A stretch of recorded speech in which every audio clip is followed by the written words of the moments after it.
Hey everybody, I don't normally do live streams on Facebook. In fact, I don't think I've ever done one, or maybe one or two in all the times I've been on this platform. But I just feel that I have to say something, and I think it's fairly urgent because I think it's something that can potentially affect everybody.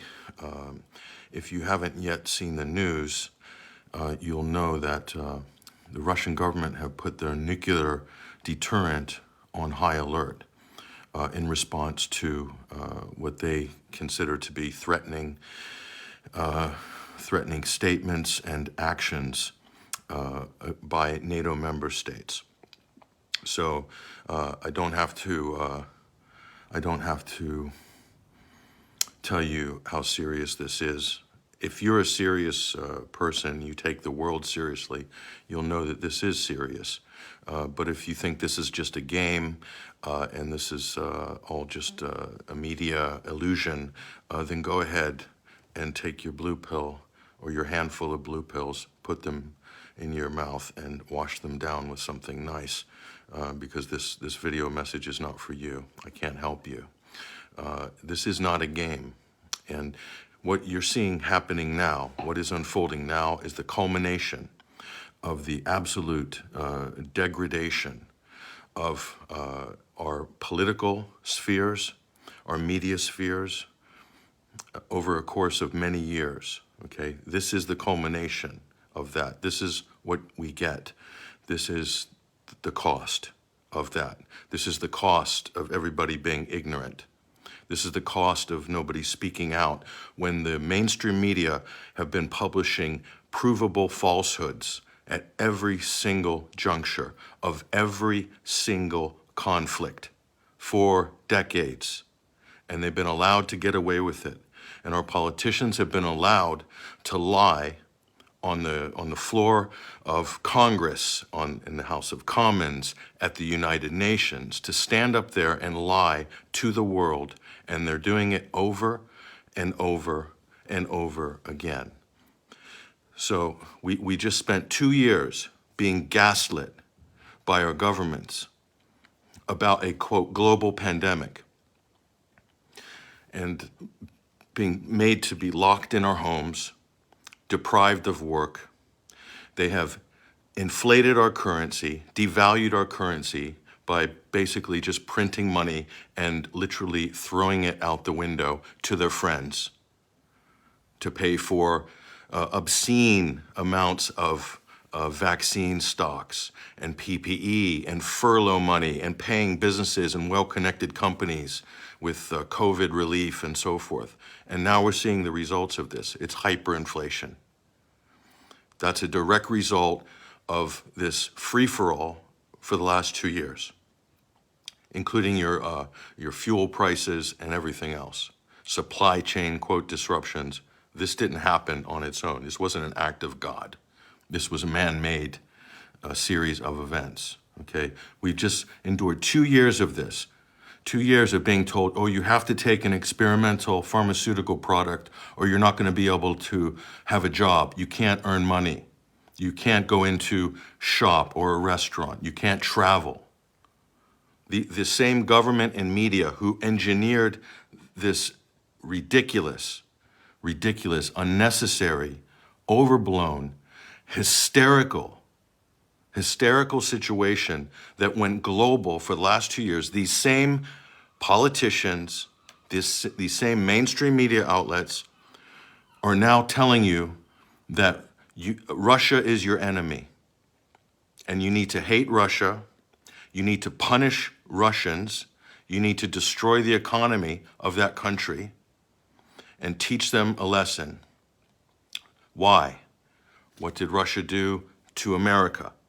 There's pundits coming every 2 seconds onto US mainstream media, and they're saying, we need to punish the Russians. They mean us harm. Russia is our enemy. What has Russia ever done to the United States of America? What? Nothing. Nothing.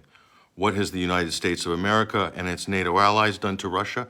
They've attempted to destroy their economy, destabilize their government, violate NATO promises that were made by numerous Western leaders over a course of many years that NATO would not move eastward and encircle Russia and therefore threaten its own national security interests.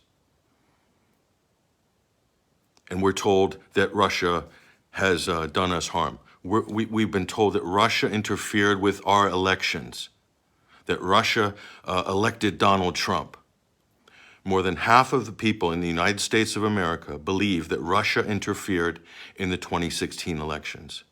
They've been conditioned to hate the Russians and everything about Russians, and Vladimir Putin did this and Vladimir Putin did that. 100% lies. And Russia did not hack the DNC. There's no evidence for that either, and the list goes on and on. All fabrications. It's all coming out in the wash now. Hillary Clinton herself fabricated evidence that Donald Trump was linked to a Russian bank. The Durham report, the evidence is there. Is the media talking about it? No, there's a convenient distraction underway to gaslight everybody. It was all made up, it was fake, it was political, it was designed to prepare you for what you're seeing now. The West has baited Russia, they've sanctioned them, they've overthrown governments in their neighboring countries, like Ukraine. And they want you to think that, no, don't forget about all that context, forget about the history, forget about the fact that we have armed, trained, and backed neo-Nazi, far-right, paramilitary militias and our allies in Ukraine. This is what the government is upset about. And 14,000 people have died in the Donbass, that's Donetsk and Lugansk in eastern Ukraine, in a very bloody civil war since 2014. After the coup, that initiated a civil war. And then you have an ethnic Russian enclave in the east being persecuted. The military's been deployed to attack them. They called them all terrorists. 4 million people in the Donbass, and they've been depersoned and canceled by the Western media. This is what the Minsk peace process was for. The UN passed a resolution 2202, and everybody agreed to pursue the Minsk peace accords. The job of Germany and France was, they had only one job, is to get Kiev and the government in Ukraine to ratify the Minsk Accords. 7 years, and they did nothing. They dragged their heels, and of course, Kiev's position was openly that we won't do this. Did you ever hear about that in the Western media? Did you ever hear a word about that? No. Have you heard all of the grandstanding politicians? Have they even mentioned this? No. This was the UN mandate. Everybody's turned their back on it. Why? And now they're blaming Russia for somehow failing in the Minsk peace process. That's the opposite of what happened. So our politicians are standing up and lying to our face right now. So from Russia's point of view, the world has abandoned the United Nations resolution. They've abandoned the human rights atrocities in the Donbass.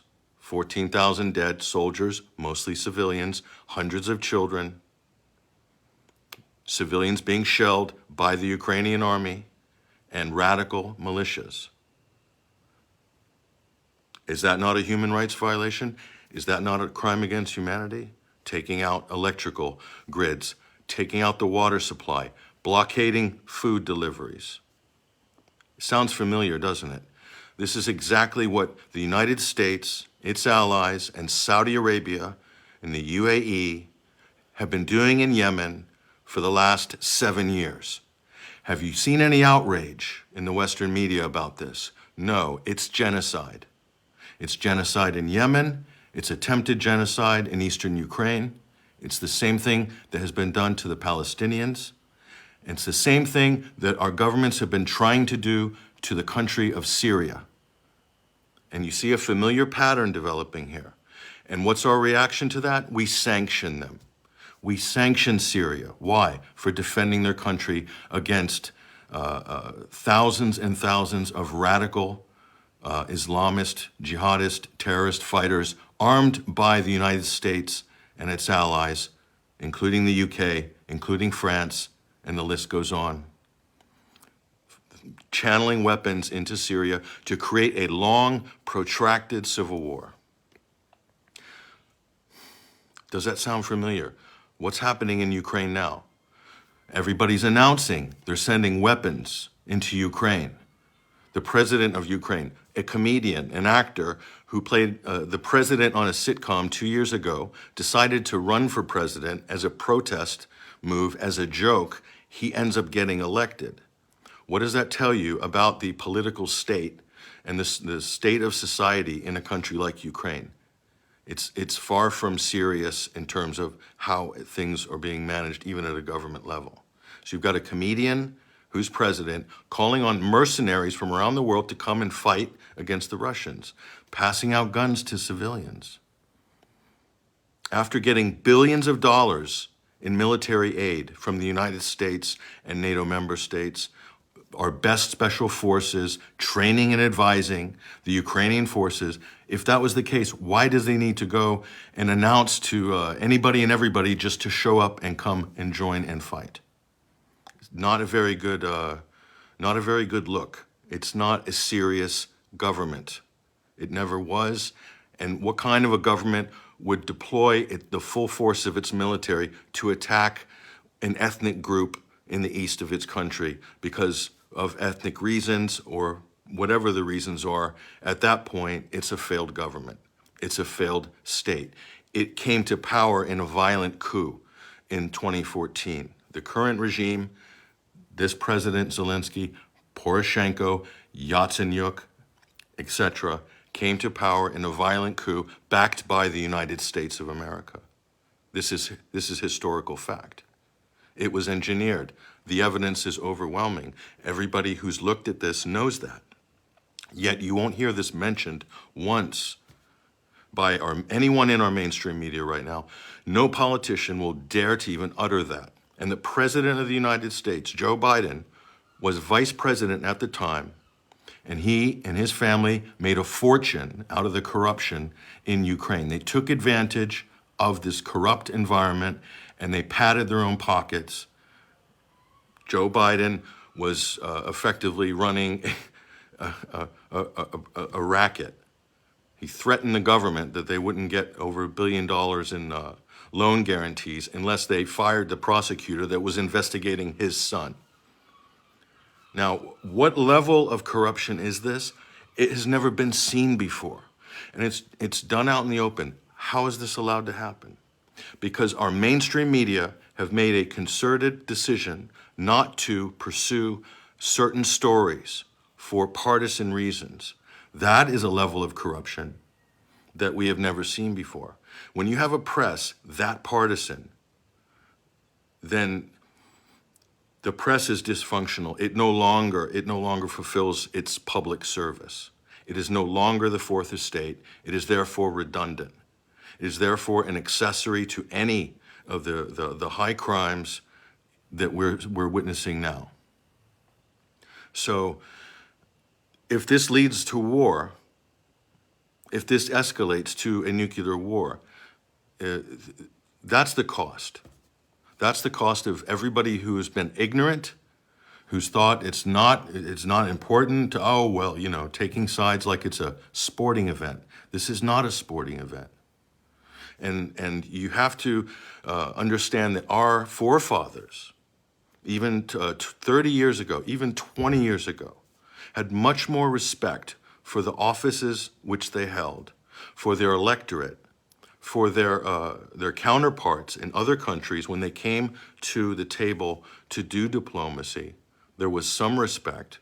And I would imagine at some point there was a lot more than what we have today. Our leaders are not serious. They'll stand up there and they'll just lie and tell lies and upon lies. They're on Fox News every 5 minutes doing it. They're on CNN every 5 minutes doing it. They're on the BBC doing it. These are not serious people. They're not telling the truth. They're intentionally obfuscating important context that would change the entire narrative. And instead of coming clean with the public, they're putting pressure on social media companies like Facebook, who we're on right now, this platform, Twitter, to stamp out, quote, misinformation. They're doing it now. They did it they had a field day with COVID and their pharmaceutical gravy train with the jabs, okay, in censoring and deplatforming thousands and thousands of people. They're doing it again with Ukraine, with this situation. It's not misinformation that they want to stamp out. It's truth, which they want to stamp out. They want to stamp facts out. They want to stamp context out, because they say anything that undermines the confidence in our democratic institutions. Anybody who is censoring or government's putting pressure on people to censor, that's not a democratic institution anymore. That's an authoritarian regime. Okay, they're behaving like authoritarians and wagging their finger at Russia like they're the world's worst totalitarian. Okay, so if you want to understand why things are happening the way they are, you need to look at history. And you need to look at what Western governments have done to bring the situation to where it is now. It didn't happen. It's not. Vladimir Putin didn't wake up one morning and say, "I'm going to invade Ukraine." But that's what your mainstream media want you to think. This is how you've been gaslit. And they're telling you now that blood is being spilt on European soil. And that's never happened. And the peace in Europe has stood for 70, 80 years or whatever. That's a complete lie. The United States bombed a sovereign country, a UN member state, Yugoslavia, for 74 straight days. Okay? In the late 1990s, they bombed a sovereign country for 74 straight days. They killed a lot of people. They dismembered the country. Okay, that is NATO. That's the United States, Britain, and its allies in the heart of Europe. Actually, in Europe, not in Eurasia, in Europe. Not a problem, apparently. Not a problem. They even carved out a statelet, a new country, a few new countries, but one in particular, Kosovo, which hasn't been recognized by all of its neighbors. And yet they're screaming that the independence of the Donbass, Donetsk, and Lugansk is some sort of violation of international law and a violation of Ukraine's territorial integrity. No, it's not. Read the UN Charter. The UN Charter is specific. If your own government has deployed the army against your people, a specific ethnic group, is blockading and embargoing you, you defend your territory, you organize your own government, and you have your major neighbors are recognizing your existence, then you automatically qualify, or you're a very long way along the road to qualifying for legal statehood under international law. Have you ever heard this analysis from the mainstream media? No, you haven't. All the experts, all the foreign policy experts on television, no, you haven't. All you hear is they're Russian-backed separatists. That's all you hear. They want to reduce your worldview down to Russia bad, everybody else good. Job done. And then you will back a war. You will even get behind your government for a world war. One day in their twisted minds, they'll even try to gaslight you to think that somehow that this is some morally just cause, that we're doing this in the name of democracy. The Ukraine is not a liberal democracy. It never was. Maybe it was for a period of time. But after the coup that we backed in 2014, any government that persecutes any ethnic, 1/3 of their population, I'm not sure what the numbers were, and you attack them, you call them all terrorists, you attack them, you refuse to negotiate with them, you outlaw their political parties, you close down their television stations, you nearly make the language Russian illegal in the country for all intents and purposes, okay? That's not a liberal democracy. On the democracy index, Ukraine is something like 84th out of 168 or 164. It's not very good. It's not very good. That's not to say anybody's perfect. But you know what? It's not very high on the democracy index. And there's a reason for that. There's a reason for that. So this is a country that has been torn apart by civil war, and I will venture to say, and I'm probably correct, that that civil war would not have happened if not for the direct intervention by the United States government, its State Department-funded NGOs, and Soros-funded NGOs, who are all instrumental in orchestrating a violent coup of a democratically elected president in Ukraine. Because the West didn't like that president, because that president wanted to sign a common trade agreement with Russia, Kazakhstan, Belarus, rather than go exclusively with the European Union. As soon as he decided not to go exclusively with the EU, the coup was launched.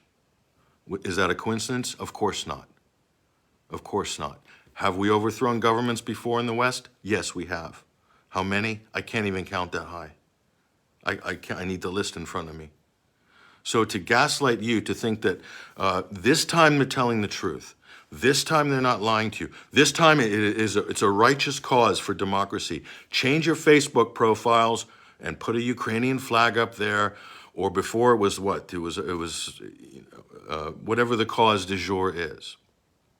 Okay, they want people to basically follow whatever this narrative is, like lemmings, and also to believe that sanctions, when you apply sanctions, that there's no harm done, that that's the peaceful options. Sanctions are an act of war. They should be taken dead seriously. But you've been conditioned, everybody's been conditioned in the West to think that, oh, sanctions are better than deploying the military. You know, we can cut off a country's economic access to the world, its finances. We can destroy its economy, and that's good. That's better than a shooting war. And we'll teach them, and they'll change their behavior if we just sanction them hard enough. No, it's never worked. It's never worked, okay? Sanctions do not work if the target of the sanctions believes that the person imposing the sanctions will hurt them in the future or at a later time. And they definitely don't work if you sanction them before they actually do something. And that's what our governments did to Russia this past week. When Russia recognized the breakaway republics of Donetsk and Lugansk, we cried murder and went hysterical and sanctioned half of the Russian parliament and a whole bunch of other institutions because they recognized two new independent entities. Recognizing a new independent state is not against international law. It's not a violation of anybody's territorial integrity at all. It is merely a political position that you are recognizing a new and independent state. And they sanctioned them. And that was the stupidest move that our geniuses in Washington and London and the rest of the glad-handers in the EU, who clearly don't have a clue how the world works, and there's proof, this is proven now, they don't really have a clue. They're delusional on a good day, okay? If you you punish someone before they've actually done something, then you're basically telling them that, well, you might as well go ahead and execute whatever you think you need to do because they're going to do it anyway. They've already done it. You take away any incentive or political leverage by doing this ahead of time. And ditto for threatening people as well. If you threaten someone publicly for a period of months or years, generally you're going to get that behavior which you claim to have not wanted to see happen. This is a classic situation which our governments have just basically created through their own diplomatic malfeasance. Okay, sanctions are crippling on the economy, on the people. It is collective punishment. It doesn't punish the government or the elites because no matter what state the country's in, the government still has to put on their suits and go to work in the morning. They still need security. They still need a military, and you need to have certain things, a police force and so forth, to have a functioning state. The people who suffer when there's sanctions by the West are working people. working class people and middle class people. The rationale of the US government and its allies is to collectively punish the population so that they'll rise up and overthrow the leader that they don't like, that the West doesn't like. And they're openly stating this is their intention: rise up and overthrow your president. This is what our politicians in the United States are saying on mainstream media right now every 5 minutes. And they said the same thing with Syria. They said the same thing with Iran. They said the same thing with Libya. They say the same thing with Yugoslavia. And the list goes on. It's collective punishment. It is itself a violation of international law. Sanctions used in a punitive fashion as collective punishment is a violation of international law, is an act of war. How did World War II begin on the Pacific Front? Japan was sanctioned. They were cut off from the international system. They were kept from being able to buy or sell important commodities. They were backed into a corner, and to the point where they felt they had no choice but to do something drastic in order to survive. And that was Pearl Harbor in 1941, okay? That happened. That's history. That's predictable behavior. So this hysterical collective insanity that we need to destroy Russia because it's protecting the people of the Donbass and it's wanting to get rid of basically the neo-Nazi far-right factions who have been committing war crimes in the Donbass, in Odessa, and other places. Now, you can debate on whether that's the right way to go about it. Certainly, I would say, yeah, we could have a debate about that for sure, okay? But if the international community is doing nothing and the U.S. is backing those radical neo-Nazi fascist elements in Ukraine, using them for regime change, using them to divide and rule the country, the United States is actively doing that. And they've been doing that for years. For years. There's a good film by Oliver Stone called Ukraine on Fire. Watch it. It's on YouTube. You can watch it for free. There's a number of good documentaries. This is well documented, okay?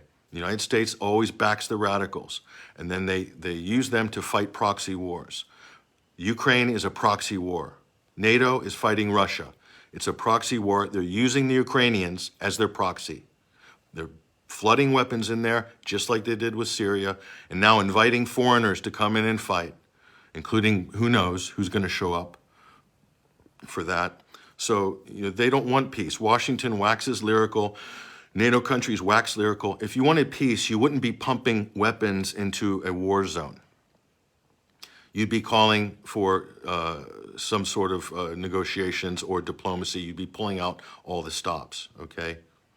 But I don't believe that that's what the West wants. I believe the West wants to see a long war. They want to get the images on the television of the whatever the image of the day is, and you see the same image of the child or whatever on every single newspaper. The same game that they played in Syria to demonize Bashar al-Assad. Send in the white helmets, they'll probably show up as well in Ukraine. Who knows, okay?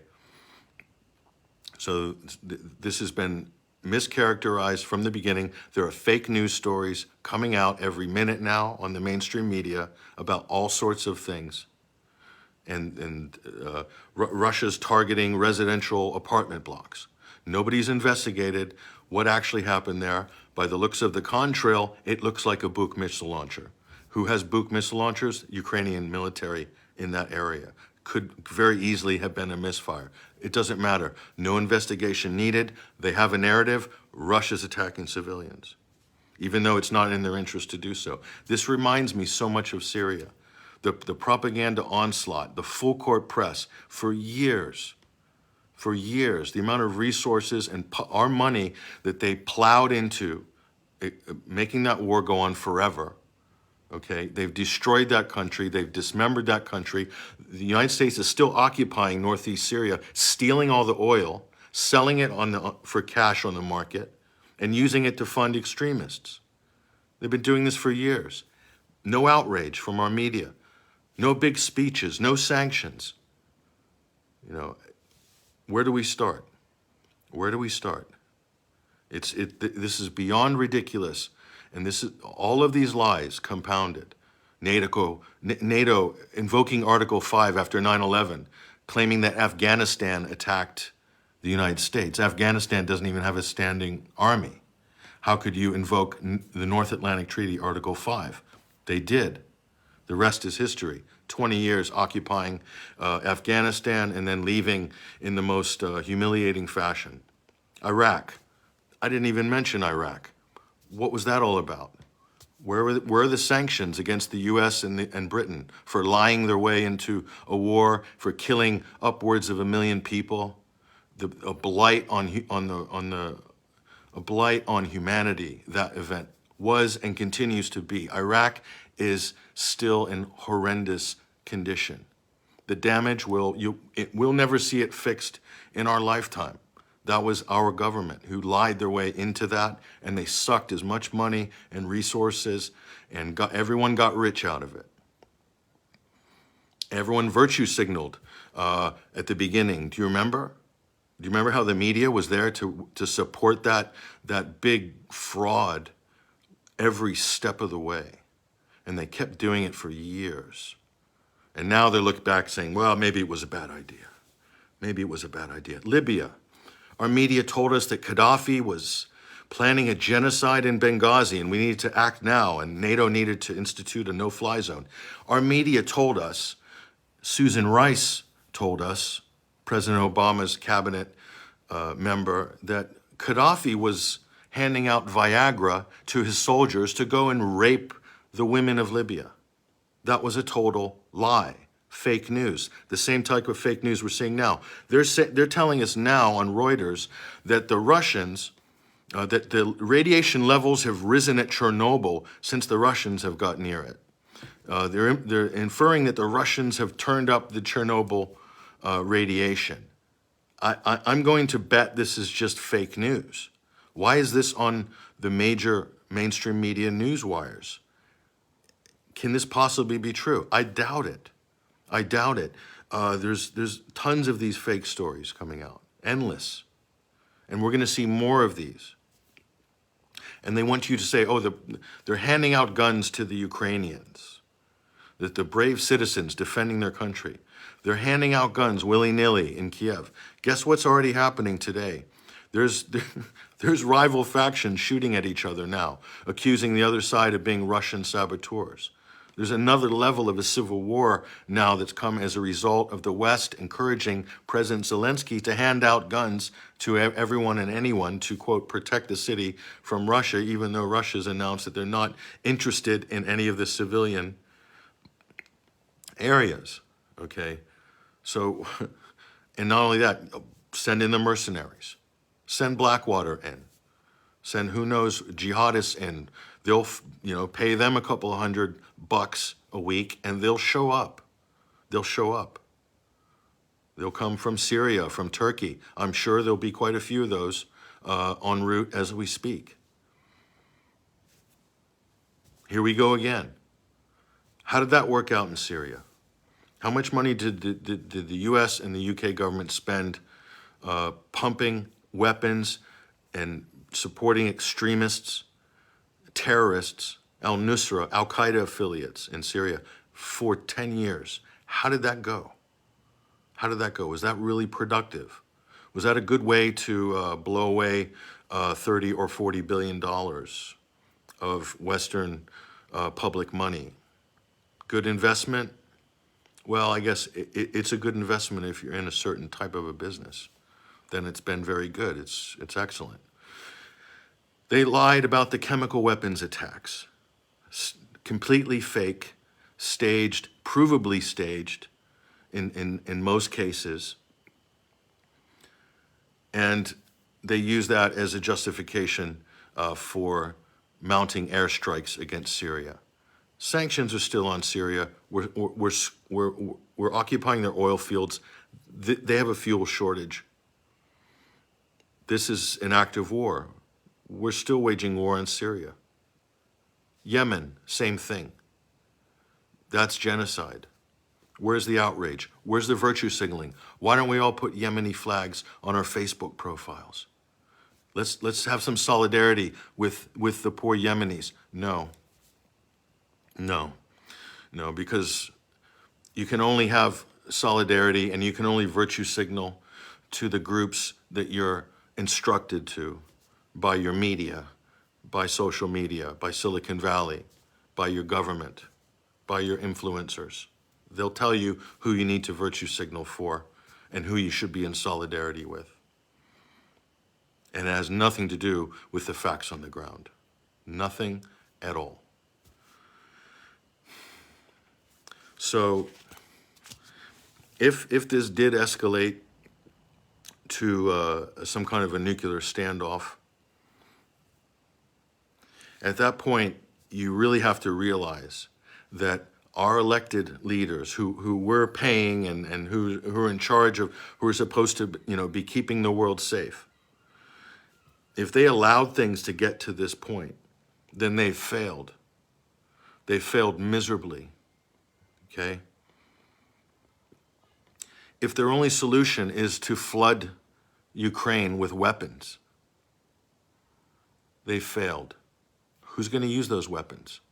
Half the weapons they've given them already have already been blown up by the Russian military. The warehouses up in smoke. Was that a good investment? No, it was a waste. But somebody got paid, didn't they? Yes, the weapons manufacturers, they got paid. Their share prices went up. Anytime our governments announce that we're going to be giving weapons of whatever description, the company that supplies those weapons, their share prices go up. Their investors get bigger dividends. They get paid. The CEOs get bonuses. They take some of that money and they go back to Washington and they lobby for more of their foreign policy interests, or they put that money into think tanks that tell our senators and our congressmen that we need to hate Russia, or that we need to hate Syria, or that we need to hate and destroy and whatever, Iran, for instance. That's how this system works. That's how Washington works. It's completely corrupt. It's totally bankrupt, and it's bankrupting us.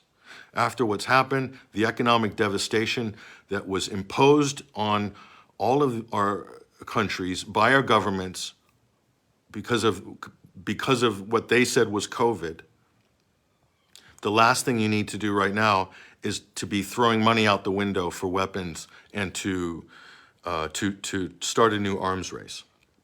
But that's exactly what they're doing right now, and this is what they're going to try to gaslight you into backing and getting behind that effort. So you could see shortages of fuel. That's not out of the realms of possibility. That could happen on Monday. And we're already used to being locked down, so we've already been prepared for this. They've already done the beta run for this. I wrote an article about this in August in New Dawn magazine saying exactly this. We've already been prepped for a world war. Airspace has already been closed. Borders have already been shut. Shortages have already become the norm. Supply chains have already been disrupted. Those are the things that happen when there's a war.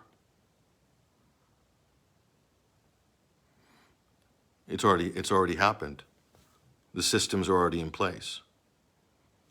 Censorship, shutting down media, shutting down RT, shutting down Press TV, so that no other information from a war zone can make it to the West. Then the Western media have a monopoly on the information, on the narrative. And they can count on Silicon Valley will censor anything else that's moving around on the social media sphere. Does that sound like that's outlandish? No, it happened. It already happened. They have the tools. They've constructed the framework for this, to manage this. Okay? So it's not a game. It's not a game. But I'm telling you, we do not have serious people in politics. They're lying to us every minute, and with no compunction whatsoever. It's truly breathtaking. And the media are completely an accomplice to that. They should be challenging our elected officials. They should have done that over COVID.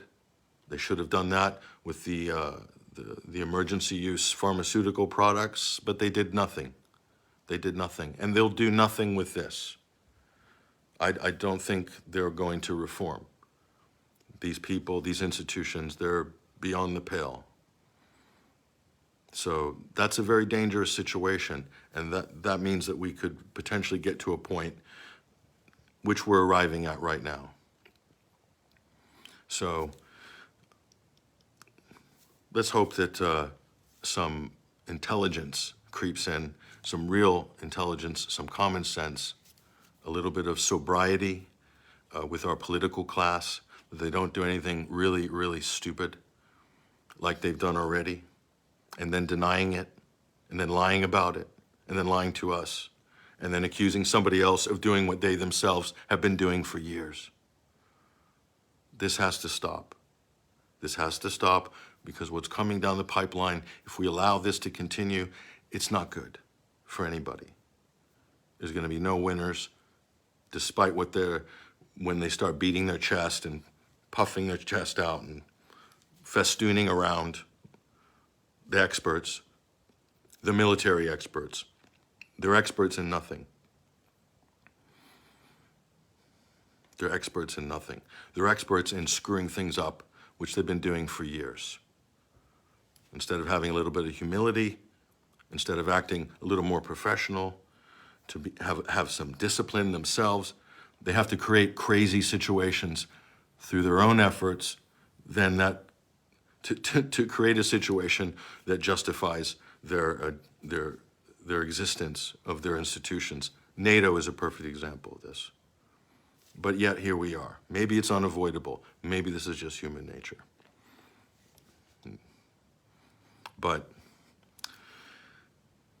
it's not a game. It's not a game. Get informed. I'm going to go live for the Sunday Wire in about 9 minutes. 21st Century Wire. There's a link below on our Facebook feed here. We've got a fantastic guest coming on. We're going to be talking about this and other issues. So we'll continue the conversation there. But thanks for joining us on this rare live stream. Take care, everybody.